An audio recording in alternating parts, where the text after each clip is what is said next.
2012 ISAM Award in the volunteer organization category for its outstanding achievement in preventing and the prevention and management of invasive species in Illinois. So we're very proud to have received that award. We were officially recognized in Springfield on the 29th of May, and board member Cindy Kellogg represented the society. And then lastly, our Reflections in Riverside Poetry and Visual Arts Contest finished in April. Winners were selected by a committee, and they received their awards at year-end ceremonies at their respective schools. A list of winners and samples of their work will be published in the Society newsletter later this month, and will also be posted on our website. And then, in keeping with tradition, a poetry reading and reception at the library will take place in July, with more information to follow on that. As always, more information can be found on our website at olmstedssociety.org. Thank you for your time. Any questions or comments? So where should people come on Saturday if they want to help? To Big Ball Park. Okay. Yes. Just bring some water and some gloves, and everything else will be provided. Excellent. Thank you. Thank you again. Next up, we have a presentation by Connor Culloden concerning a planter project that he's been working on and bringing through the commission structure for the last several months. And Connor? Do we need to move? We need to move, right? We'll see. Well, we can't see it. We'll move.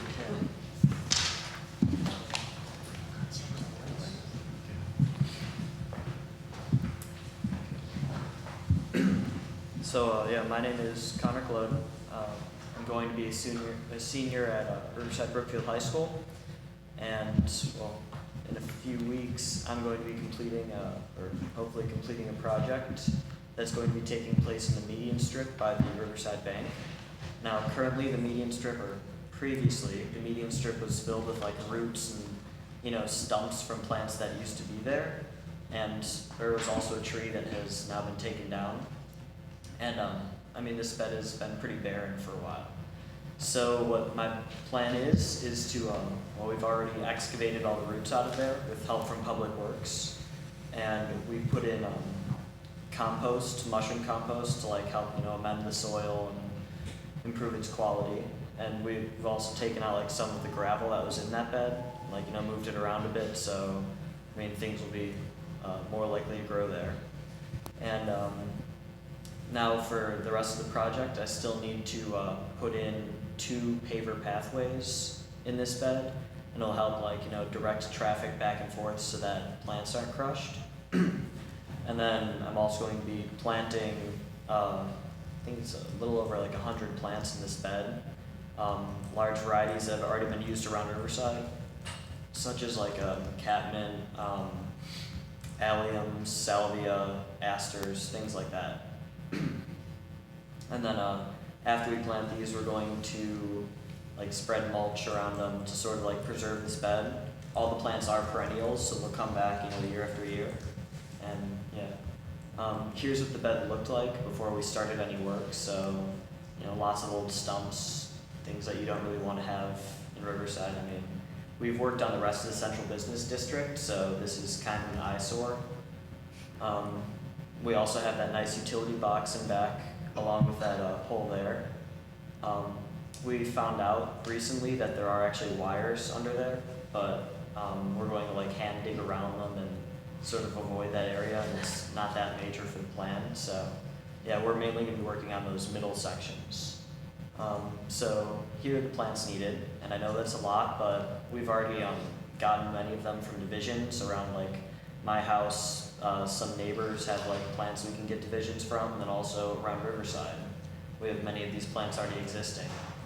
Other materials, we had paper bricks, which we already got from Riverside Public Works. They're 5-inch cubes, so yeah. And then for the timeline, I've already met with LAC and Plan Commission and gotten it approved by them. Went to Chamber of Commerce, Garden Club, and also Olmsted Society. We got funding from all 3 of them. And I'm currently presenting it to you guys. And if it passes, then hopefully we'll have the like next week, around Monday or Tuesday, we'll be putting in a lot of like the paths. And then it's July 1st and 2nd. We're going to be getting volunteers together and planting this entire bed. So, yeah. That's about it. Oh yeah. Also, this summer, because obviously the bed's not going to maintain itself, so my family and I are going to volunteer to keep watering the bed and weeding it. And hopefully it shouldn't require too much maintenance, but we're just going to help it through this summer, and then next summer it should go relatively low maintenance. So yeah. Nice job. And now we have a digital representation of the bed. So that side right there is going to be the north side of the bed that's facing the street.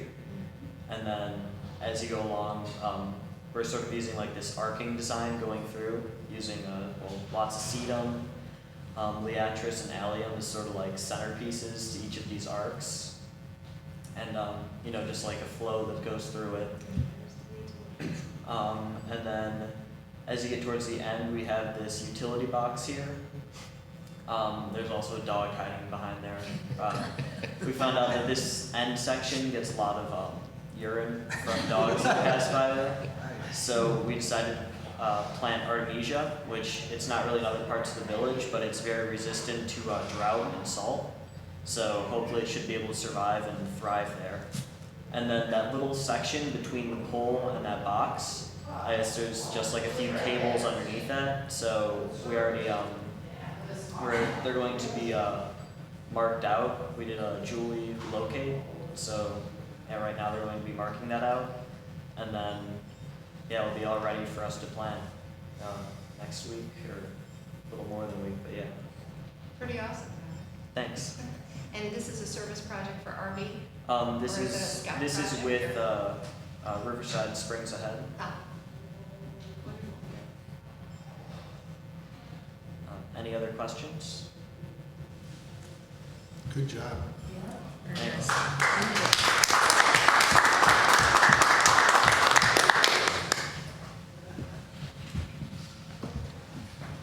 Can you hit the lights for us?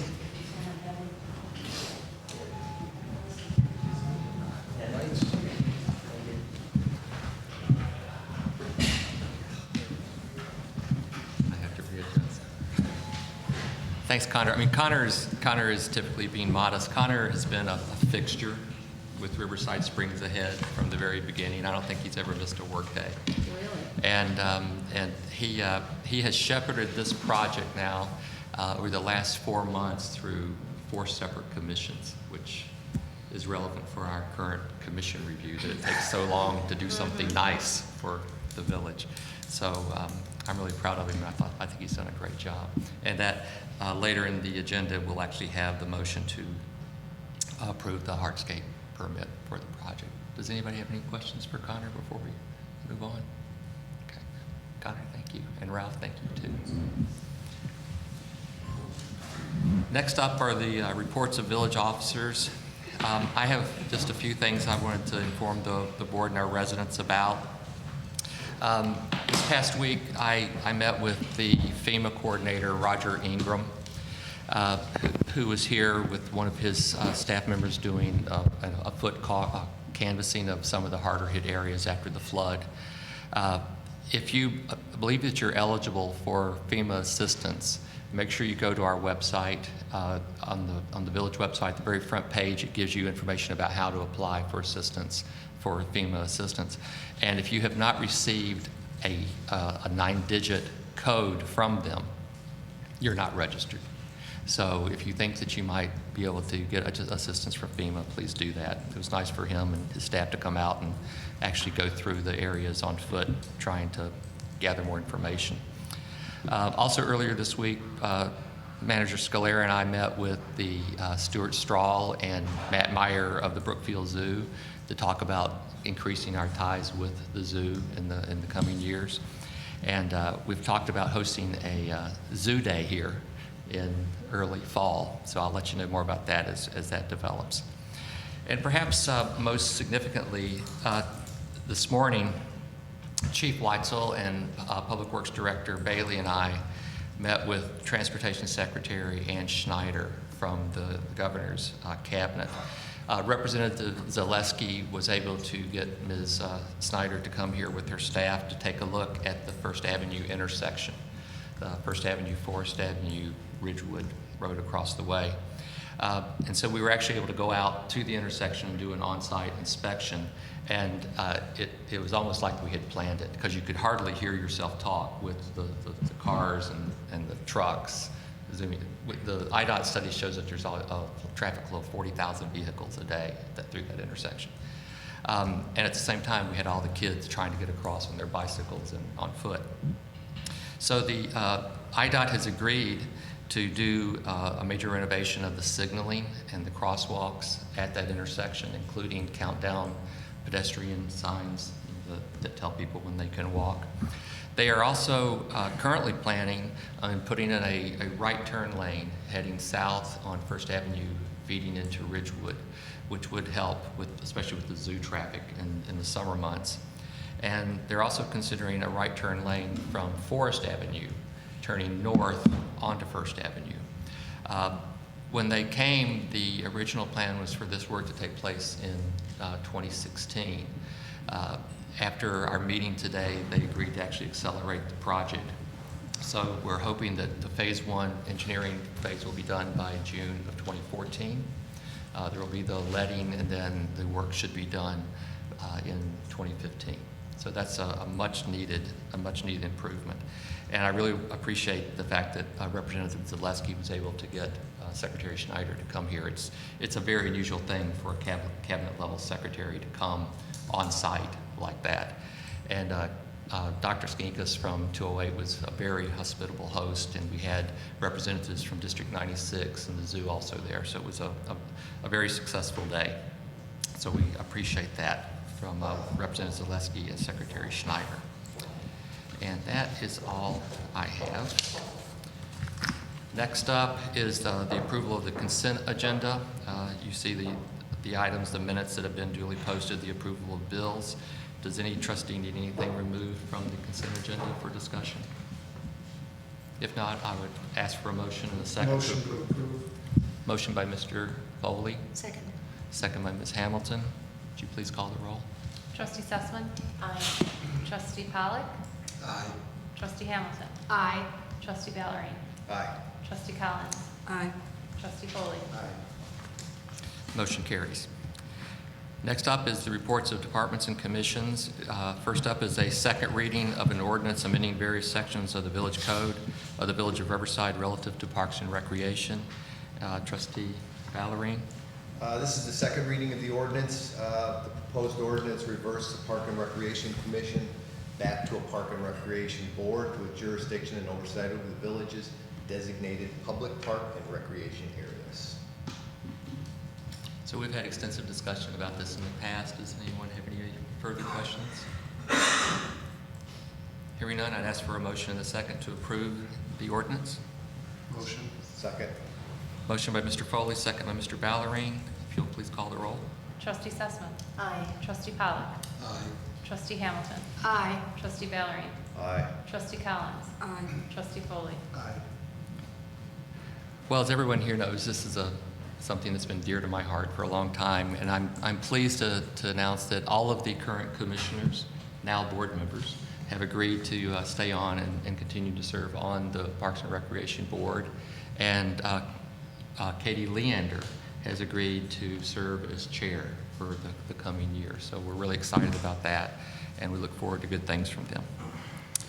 Next up is a consideration of and possible action on a request from Molly's Public House for temporary use for extended outdoor service hours. And I've asked Attorney Mars to give us a little background on this motion. Thank you, President Sells. There's two primary ways that the village regulates outdoor dining. One is through a section of the village code that imposes various regulations for restaurants that want to have an outdoor cafe area. And the other, in the Central Business District, outdoor restaurants that want outdoor dining are required to have a special use as well. Molly's has operated during its time there under a special use that was originally granted to the Blue Parrot a number of years ago, and that has stayed with the property and allowed them to operate under that same set of conditions that it was originally awarded to the Blue Parrot. One of those conditions is that outdoor dining activity has to end by 10 p.m. each night, and that is a little stricter than your village code provisions, which generally allow outdoor dining until 11, but because that condition was imposed as part of the special use, Molly's has always had to end at 10. They've approached the village recently about keeping the outdoor dining area open later, and traditionally the way that you would address this would be that would be regarded as an expansion of their existing special use. And they would have to go back through the special use process for permission to change that condition. But in light of the fact that the board has recently discussed this and directed the Plan Commission to look at the possibility of outdoor dining even continuing as a special use in the downtown district, and the fact that generally outdoor cafe hours are allowed until 11, we wanted to give the board the option to consider approving an extended outdoor service areas for Molly's on a temporary basis using the temporary use provisions of your zoning code, which is the same provisions that were used last year to allow Choo Choo to try outdoor dining on a trial basis without going through the special use process. So that's what's before you today. You can't really extend it past 11 because those are the outdoor hours limitations that are in your village code, but you could choose on a temporary basis to allow it to expand from 10 to 11 to see how it works out, and while the Plan Commission and board finish their consideration of whether this is going to continue as a special use or whether they'll just be required in the future to operate under the existing village code provisions. And I think the temporary use standards were circulated to you in an email. So that is what you look at, and it doesn't require any action by the Plan Commission. Your zoning code provides that the board can award a temporary use. And just, for the new trustees, just to highlight one thing that Mike said is that, we did grant, this kind of temporary use to Choo Choo. That expires at the end of this summer. So really, what we would be doing is really kind of Duplicating them. yes. And Mr. Carroll, the owner of Molly's Public House, is here. But first, before we do that, why don't we get a motion on the floor to approve a temporary use to extend outdoor service hours to 11 p.m. So moved. Second. Motion by Ms. Hamilton, second by Mr. Ballerini. So now we can have some discussion. Brian, did you want to explain why you're asking for this? Does this require 2 readings? No, this is just a motion. Hey, how you doing? Brian Carroll, owner of Molly's Public House. We're just looking to extend the hours to maximum time to get use out of our patio. We find a lot at like 9, 10 o'clock. People are just starting to say, can we sit down on the patio? Especially in the summertime, because the sun is going down, average 8:30, 9 o'clock, and people want to come out a little bit later and enjoy the patio, and then when they get like a half hour to 1 hour just to enjoy themselves out there, it's, and they tell them, well, we got to shut everything down, put all the equipment away and stuff like that. It's a little disheartening to the customers, so we're trying to remedy that and just, extend it 1 hour, and hopefully that'll remedy the problem. And just for the board's information, I did speak with Chief Weitzel, and they haven't had any noise complaints related to the service hours with the patio. The only thing that they've ever had come up is people who, after closing, who linger like out by their cars and all. So Chief Weitzel has no problem with this extension. And to highlight what Attorney Marsh said, this board retains oversight of this temporary use. I mean, if there were any issues that were to arise, we can revoke the temporary use at any time. So does anybody have any questions for I just Mr. have Carroll? one question.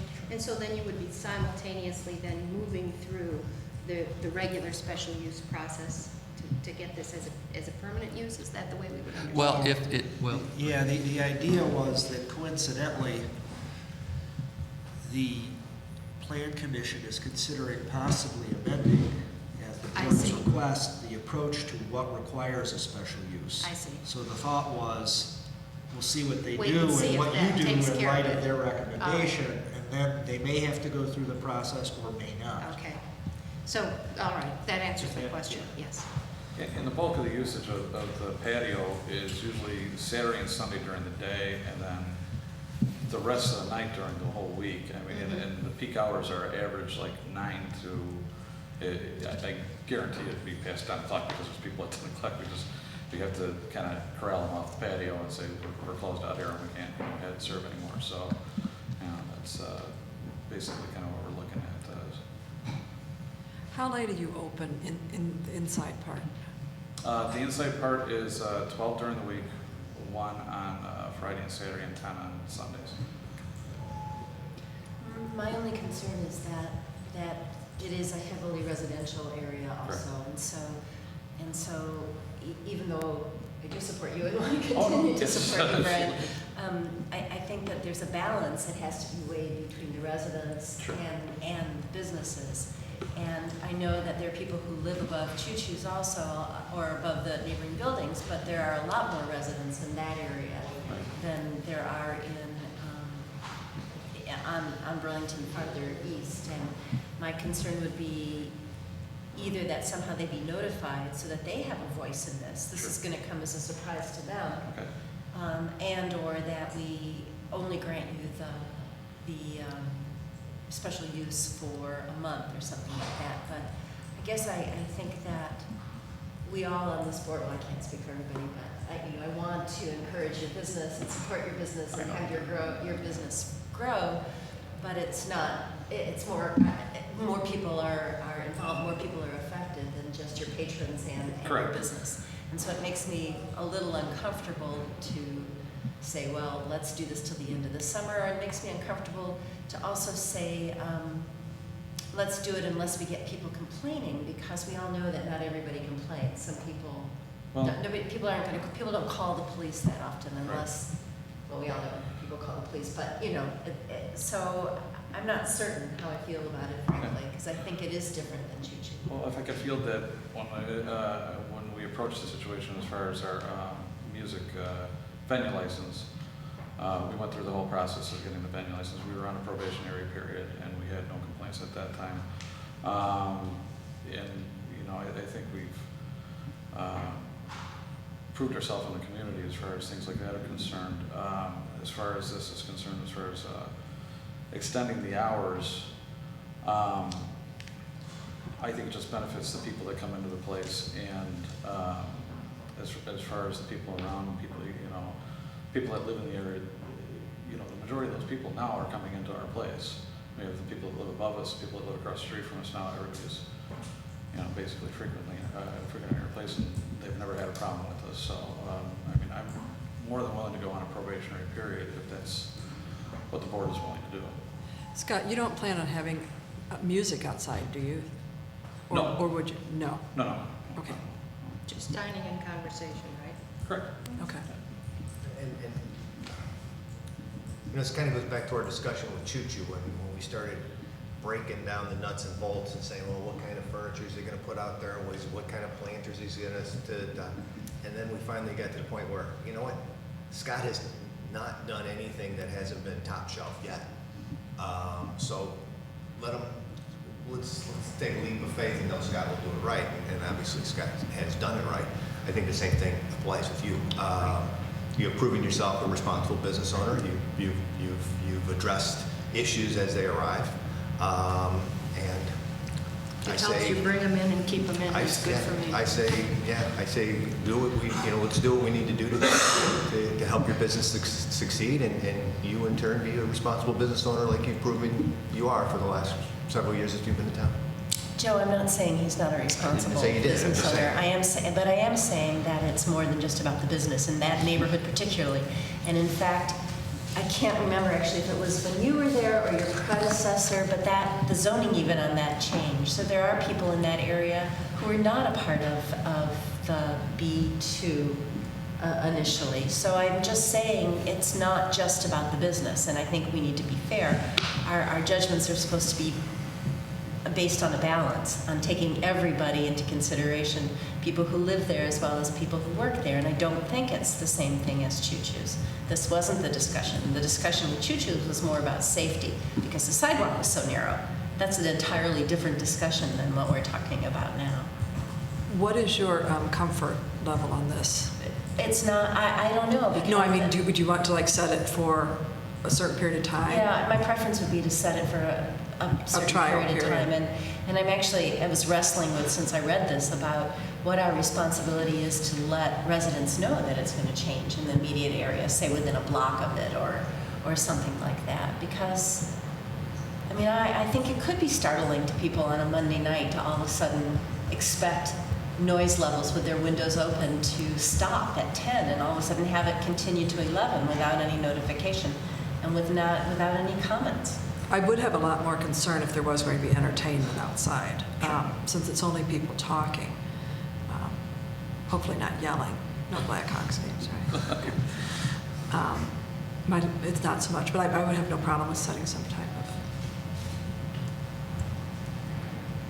Well, we're setting it as a temporary basis anyway, so we can rescind it at any time we wish also. So for us to say you have a 2-week or a month or a 2-month or whatever is It would just put it on the calendar for us to revisit it. My preference is to revisit it in a month. we have the and the only way we revisit it is if we had issues. My preference is to revisit it in a month. I'll just reiterate. If we revisited it in a month, what would make us revisit it? Well, to have somebody come, I guess I'm just concerned that we're changing this and we're not letting people who are going to be affected by it know. And if Jean's concern is that people aren't necessarily going to call the police, if we Yeah, revisit it in a people month don't. and it's on the agenda, people in the neighborhood would know and could come to a meeting. I just wish that I actually would feel much more comfortable if there were a way to let everybody on that, say on that block to the first street, let people know, as we would with a zoning variation, that there's going to be a change.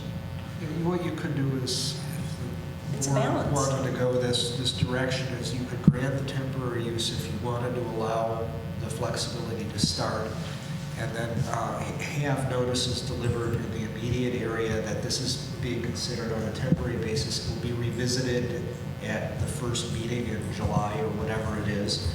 And if anyone has any concerns to comment, and also post it on the village's website.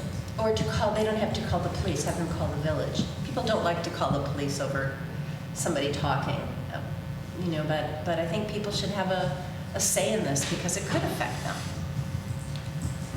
Yeah, the first year that I was open, I got police called on me quite a bit for talking on patio, so not to split hairs there, but but at the same time too. We don't want that, Brian. Yeah, I know. Once was enough. But that was resolved, and everything's well and good now with that. But I'm willing to go. I mean, if you want to do this on a temporary basis, as far as like just doing it on a Friday and Saturday, if you want to do it at 11 o'clock, because that way it's not during the week. It's not bothering anybody. I'd like to talk a little bit more about the notification Yeah, process. that could be an expensive, cumbersome thing to do. Would you be willing, to take that on yourself, to just notify the surrounding neighbors of your intent to stay open an extra hour? If you need me to have petitions, Well, and things like that, yeah, absolutely. I do side with Gene a little bit about just making the people in the area aware that this event is changing and you're adding an hour to your business. Correct. And I don't know, I think if the business owner is the person that goes and makes the visit with these people, you'll know very quickly if you'll have any pushback from people in the area. I mean, they'll be able to say, hey, well, why? And, are you going to be quiet? But then I think that we should let him try this for a period. I don't have a... Yeah, if we could do both of those, that would be But satisfying. I do want there to be some notification to the area that, that your hours are extended. We could draft a proposed notice ask Peter. Sure. We can forward it to. Sure. And So- Mr. Molina, I would like it to say something about calling the village, not just the police, with any concerns. Well, yeah, we'll draft it. We'll say that a concern should be addressed to the village manager's office. Okay, that's great, Can thank we you. have, nothing against lawyers, but could we have our village staff draft the Yeah. notice instead of having our lawyers draft the notice? We can draft it. And And then we'll work with Mr. we'll get you a Carroll. copy, and then you make a bunch of copies and distribute them in the building and around the area. Yeah, no Yeah, worries. just up to that first corner. Nothing against So- Nothing against lawyers. And I don't think we should Little say voice right up this for- until August. So the next thing that It's a we $200 notice. the next thing we need then would be an amendment to the original motion setting a date. I would suggest August. Yeah. Maybe the second meeting, first or second meeting in August, whatever the board thinks. But we need an amendment motion. So moved And what is the date? Second meeting. for the second meeting in August.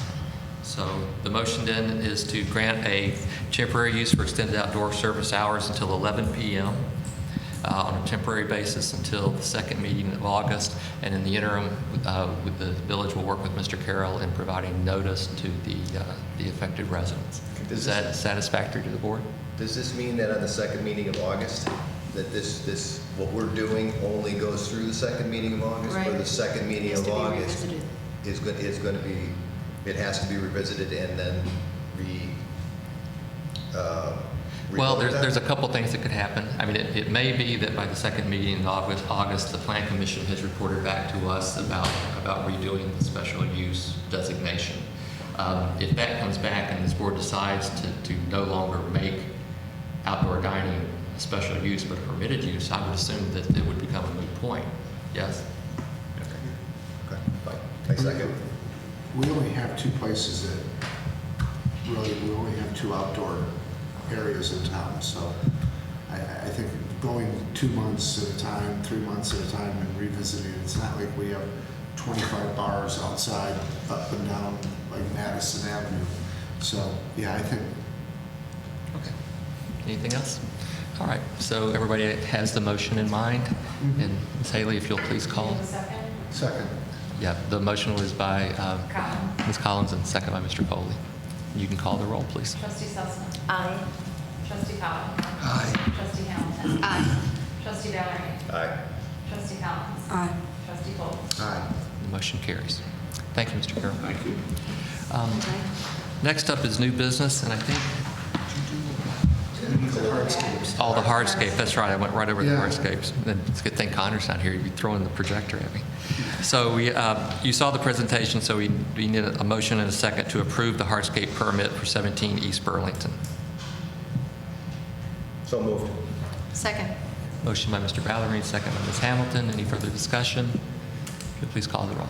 Trustee Sussman. Aye. Trustee Powell. Aye. Trustee Hamilton. Aye. Trustee Valerie. Aye. Trustee Collins. Aye. Trustee Bowles. Aye. Motion carries. So now we're on to new business, and I think Trustee Ballerine was going to tell us about our upcoming celebrations. Once again, this year, we're having a July 3rd and July 4th celebration. You'll be able to go to the website, www.friendsofthefourth.com, for all the pertinent information. July 3rd will kick off at about 6 o'clock on Wednesday. We'll have food from various different vendors in Riverside. Those are still being sorted out. And then from 6:30 to 10:30, we'll have this year a band called the Brat Pack, which is an 80s cover band. As they say, it's totally 80s and totally awesome. So it should be a very fun time, and they'll be playing all the way from 6:30 to 10:30 with a couple breaks in between. So bring the kids, bring the family. It's going to be a fun evening, I guarantee it. July 4th, Thursday, the run starts at 7. Last year, we had over 550 runners. I think we ran out of bags. We ran out of numbers.